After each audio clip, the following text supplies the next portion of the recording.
When we think about public health success stories, Korea's fight against smoking is often right up there. But what if I told you that that victory was actually hiding something bigger and way more invisible?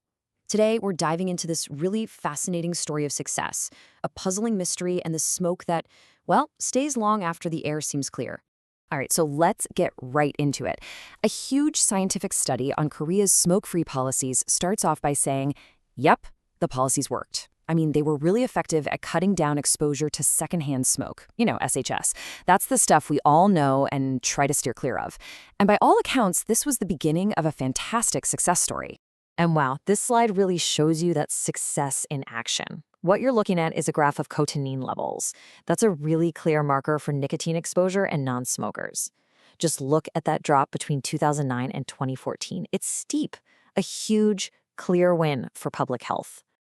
So it all seems pretty straightforward, doesn't it? You see a problem, you put a policy in place, and bam, problem solved, case closed.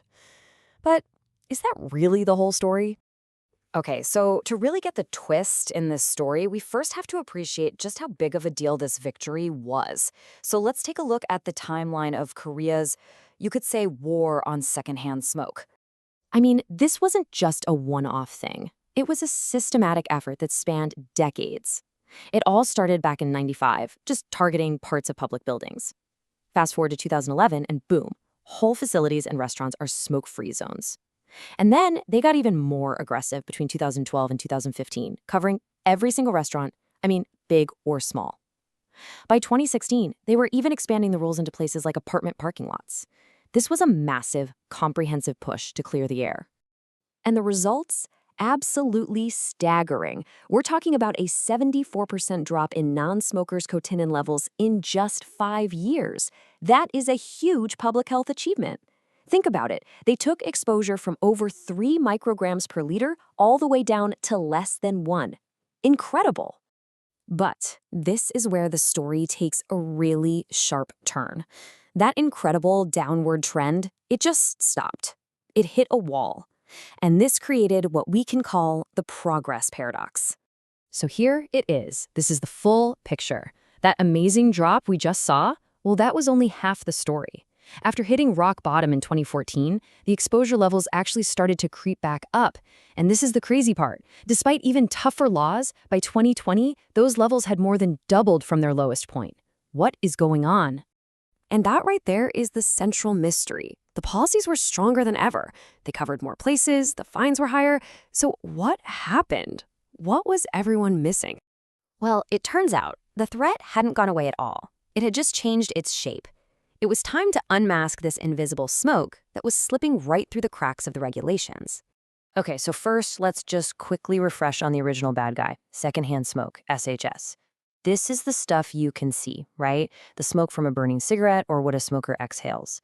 It's what all those laws were designed to get rid of in public spaces. And you know what? They did a fantastic job. But now, here's the new player on the field. Third-hand smoke, or THS. Now, this is different. This isn't smoke you can see or even really smell. It's this sticky, toxic residue that just clings to everything. Clothes, furniture, walls, you name it. And the really scary part? It can hang around for months, creating this long-term, invisible source of exposure. Let's actually put them side by side, because this difference is absolutely critical. Secondhand smoke, you can see it, and it clears out in a few hours. Third-hand smoke, it's an invisible residue that can stick around for months, maybe even years. And here's the kicker. Our laws are great at fighting secondhand smoke, but third-hand smoke, it's almost completely unregulated. So at the exact same time that we're starting to understand this hidden threat of third-hand smoke, another thing was changing people's habits completely, the rise of e-cigarettes. And this led to something researchers call stealth smoking. So think about it. E-cigarettes produce way less visible vapor, the smell is milder, so it's just easier to use them indoors without anyone noticing. And a 2020 study found that e-cigarette users in Korea were doing this a lot. But check out where it's happening the most. Nearly half, we're talking almost 47%, said they were doing it at home. That means they're completely bypassing all those public regulations. And this right here brings us to the study's biggest, most important finding. The battleground against passive smoking has moved. The new front line? It's the home. So the researchers, they decided to dig deeper. They looked at non-smokers between 2018 and 2020 and sorted them into groups based on where they were getting exposed. And honestly, what they found was not what you'd expect at all. Okay, this slide right here is the heart of the whole mystery. Look at this first bar. These are non-smokers who said, yeah, I was exposed to secondhand smoke in public. Their cotinine level was 1.93. Now look at the second bar. These are people who said they weren't exposed in public, but they live with a smoker. Their exposure level was way higher, 2.50. That's a huge difference. So here's the main takeaway, the crucial point. The biggest risk of passive smoke exposure isn't in a restaurant or an office anymore. It's not at the bus stop. The risk is moved. It's shifted right into our own homes, where you have this combination of third-hand smoke and indoor vaping, creating a constant, invisible threat. This discovery really changes everything. So let's break down what this actually means, both for policymakers and, for all of us.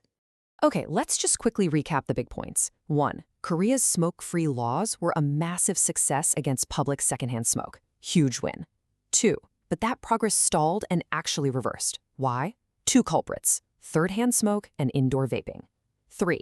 This means the home is now ground zero for passive smoke exposure. And 4. Our current policies just aren't built to fight these invisible indoor threats. The authors of the study really said it best. They called for adaptive and evidence-based strategies. And this isn't about pointing fingers at people. It's about getting everyone, from policymakers to the public, to understand that the threat has changed. It's evolved.